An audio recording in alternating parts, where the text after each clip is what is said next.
요즘 기상예보를 보면 한낮에는 기온이 30도를 웃돌고 또 비도 뜨문뜨문 오지 않습니까? 네. 그야말로 정말 찜통 더위가 계속 이어지고 있습니다. 여러분 느끼세요? 해마다 점점 더 더워지고 있잖아요. 네. 올해도 온열 질환자가 작년보다 4배가 증가했다고 하는데요. 자, 이렇게 된다면 사망자도 발생을 해서 예방법, 행동 요령 알아봐야겠습니다. 그렇습니다. 그래서 오늘 충남재난안전연구센터의 조성 박사와 함께 이 얘기를 좀 풀어보겠습니다. 어서 오십시오. 어서 오세요. 네. 정말 해마다 더 더워지는구나 이런 걸 좀 느끼거든요. 올해 여름이 작년 여름보다 더 덥게 느껴지고 이게 실제로도 그런 건지 그리고 이유는 뭔가 궁금하더라고요. 네, 실제로 더워지고 있는 것이 네. 맞습니다. 살아있는 동안에 이 올해가 가장 시원한 여름일 거다 이런 이야기가 있거든요. 그래요? 실제로요. 네. 네. 그 기상 이변들이 속출을 하고 있는데요. 실제로 전 세계의 육지와 해상의 표면 온도가 20세기 평균에 비해서 최근에 0.9도 가까이 올랐습니다. 그래서 지구 표면 온도가 관측된 이래로 사실상 가장 더워지고 있는 것이 사실인데요. 네. 올해 마찬가지로 폭염특보가 벌써 지난 4일에 발표가 네. 됐었잖아요. 가장 큰 원인은 사람들에게 있는 게 맞죠. 그 석탄 연료들 너무 많이 사용해 왔기 때문에 온실가스 배출이 너무 많았고요. 그리고 도심의 열섬 현상들도 더워지는데 한몫을 합니다. 그 콘크리트라든가 이런 구조물들이 태양열을 흡수하면서 도심이 점점 더 뜨거워지고 있습니다. 그렇군요. 요즘 뭐 휴대폰 사용하다 보면은 네. 기온이 좀 덥다 싶으면 폭염 경보, 주의보 이런 문자들이 날라오거든요. 과연 어느 정도 기온이 올라가면 이런 문자를 우리가 받게 되는 건가요? 보통 폭염주의보는 일최고 기온이 33도 이상, 그리고 폭염경보의 경우에는 일최고 기온이 35도 이상 유지되는 상태가 이틀 정도 이상 될 거라고 예상이 되면 네. 발표가 되게 돼 있습니다. 네. 사람들이 보통 느끼는 온도라는 것은 기온뿐만 아니라 뭐 그 바람이라든가 습도의 영향도 받게 되잖아요. 보통 습도일 때 25도 정도가 되면 더위를 느끼게 되는데 습도가 10% 정도 상승을 하게 되면 1도씨 정도 기온이 올라간 것 같이 느껴지게 됩니다. 그래서 2020년부터는 이 폭염특보에 대한 그 기준도 조금 달라져 가지고요. 이런 그 온도와 함께 습도도 같이 고려를 해서 일최고 기온이 33도 이하라고 하더라도 폭염특보가 발효가 될 수가 있습니다. 네. 네, 그런데 이 덥다고 해서 이걸 재난으로 봐야 되나라고 의문을 가지시는 분들도 계실 텐데 이런 폭염을 재난 상황으로 보는 이유가 있나요? 많은 분들이 사실 그 눈에 보이는 피해가 크지 않기 때문에 네. 불편하다고만 여기지 이게 과연 재난일까 이렇게 생각하시는 경우들이 사실 많은데요. 여름은 원래 더운 거니까라고 네. 생각하잖아요. 추울 때는 근데 옷을 껴입으면 되지만 네. 더위라는 것은 옷을 얇게 입는다고 해가지고 해결되기가 좀 어렵습니다. 사람은 정온 동물이기 때문에 네. 신체 변화가 기온을 따라가지 못하게 되면 사실상은 이 밸런스가 무너지면서 네. 건강에 이상이 생길 수 있고요. 심한 경우에는 사망에까지 이를 수가 있습니다. 실제로 올해 질병관리청에서 집계한 통계를 보면 온열 질환자 수가 같은 기간 작년에 비해서 200명 가까이 늘었습니다. 네. 사망에 이르는 경우도 훨씬 더 많아졌고요. 직접적인 이런 신체의 피해들 외에도 전력난이라든가 아니면 그 녹조나 적조에 의한 수질 오염, 네. 뭐 어류나 이런 집단 폐사 등의 문제들, 2차적인 피해들도 있고요. 또한 야외 활동이 매우 곤란해지기 때문에 사회 경제적인 영향도 매우 크다고 하겠습니다. 맞아요. 네, 정말 네. 이제 이 폭염은 재난이다 이런 생각을 하게 되는 것 같습니다. 더 더워지기 때문에. 근데 앞서도 좀 말씀하셨지만 얼마 전에 기사 보니까 우리 지역에서 온열 질환으로 사망한 사망자가 1명 발생을 했습니다.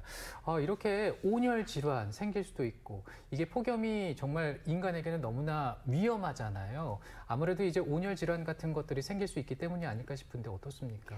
네, 열사병, 일사병 이런 것들이 이제 온열 질환의 종류라고 이야기하거든요. 열사병은 이렇게 고온 다습한 환경에 오랫동안 노출이 되면 직접적으로 태양열 아래, 그러니까 햇볕 아래 있지 않는다 하더라도 신체 이상이 올 수가 있습니다. 네.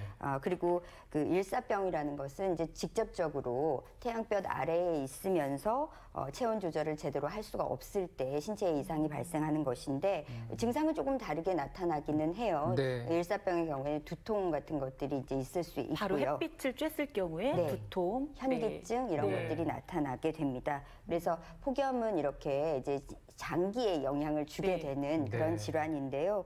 2011년부터 19년까지의 통계를 보면 실제로 폭염으로 인한 사망자 수가 498명이에요. 그래요? 더위로. 네, 같은 기간에 태풍이나 호우로 인해서 사망한 사람들에 비해서 4배 가까이 많은 숫자입니다. 4배나 되는군요. 네, 그렇습니다. 네. 그래서 이렇게 폭염이 직접적으로 신체에 영향을 줘서 사망에 이르기까지 하지 않는다 하더라도 원래 기저질환을 앓고 계시는 분들 있잖아요. 네. 심혈관 질환이라든가 당뇨, 암 이런 질환을 갖고 계시는 분들에게는 간접적으로 이 질환이 악화되는 현상을 보여서 또 신체 네. 그 사망에 이르는 경우들도 많이 네. 발생을 합니다. 근데 우리가 왜 여름에 더우면 계속 더우면 어떻게 해야 할 바를 모르잖아요. 이제 이렇게 되면 열사병, 또 직접 쬐면 일사병 이제 이렇게 말씀해 주신 건데요.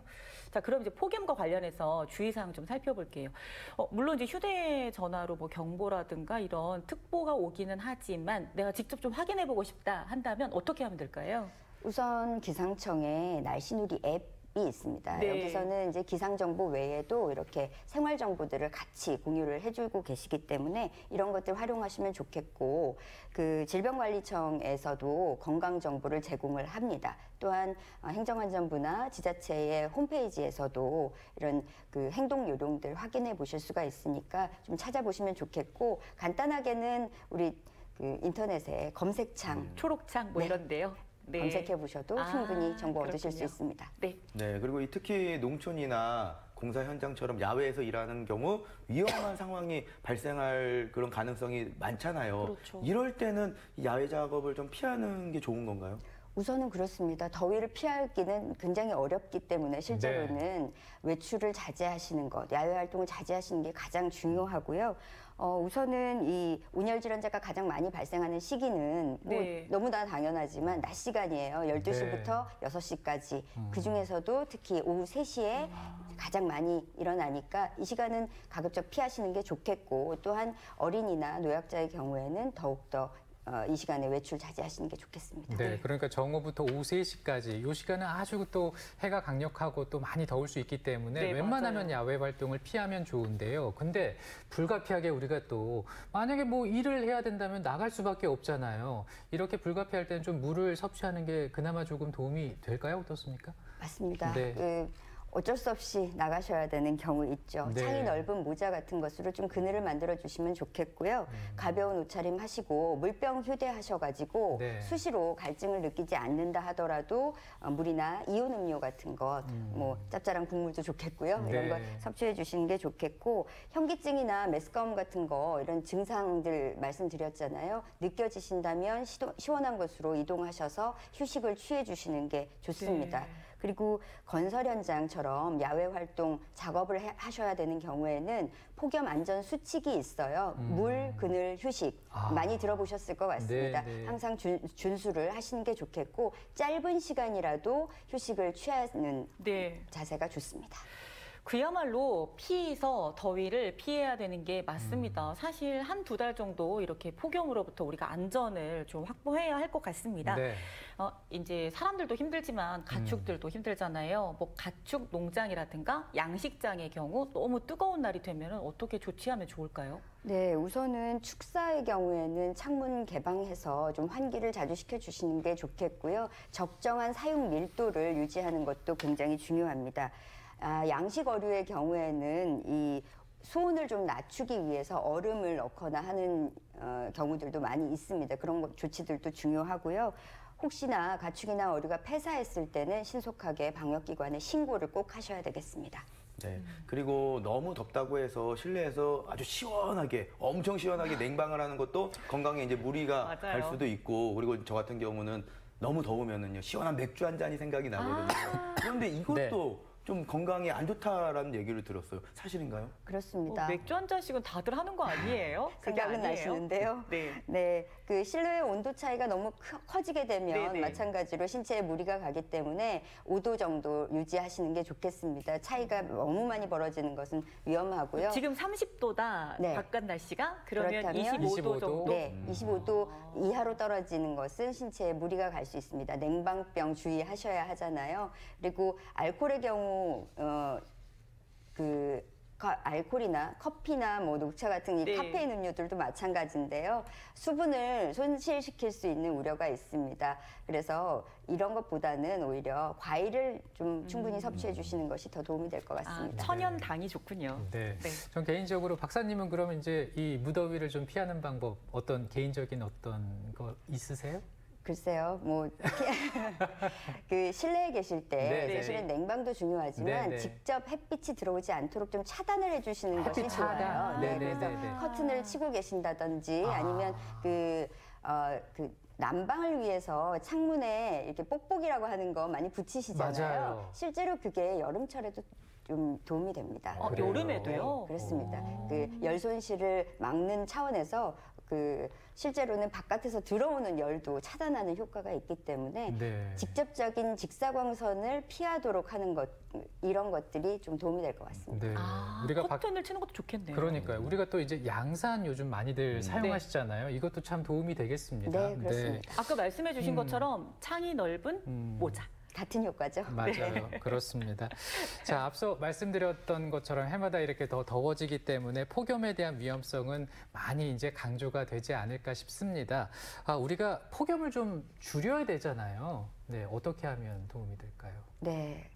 개인적인 노력들도 무척 중요해요. 네. 전기도 아껴 쓰셔야 되고 네. 사실 우리가 탄소 배출을 줄이기 위해서 각계각층에서 노력을 하고 있는데 개인들이 할 수 있는 것이 좀 한계가 있을 수 있습니다. UN IPCC에서 그 2030년까지 탄소 배출을 줄이는 목표치를 삼았는데 실제로 우리가 하고 있던 것들보다 절반 정도를 줄여야 돼요. 네. 절반이나. 네, 그렇습니다. 45% 감축 목표거든요. 네. 사실 이렇게 해야 현상 유지를 할 수 있는 수준입니다. 그래서 개인들이 할 수 있는 것은 아무래도 한계가 있을 텐데 네. 그렇다고 해가지고 우리가 그 시민의 힘이 없는 것은 아니잖아요. 정부 정책에 대해서는 투표의 힘을 보여주셔야 되고 사실은 기업체들한테는 소비의 힘을 보여주셔야 됩니다. 건강한 소비를 하셔야 되겠죠. 네. 네. 앞서서 지구의 온도가 0.9도 정도가 높아졌다고 말씀하셨는데 이게 어떤 의미를 지니는 건가요? 사실은 평균 온도 1도라는 거를 생각하실 때는 별거 아니라고 생각하시거든요. 네. 근데 평균 온도가 1도 올라가게 되면 페루에 있는 빙하가 다 녹습니다. 다요?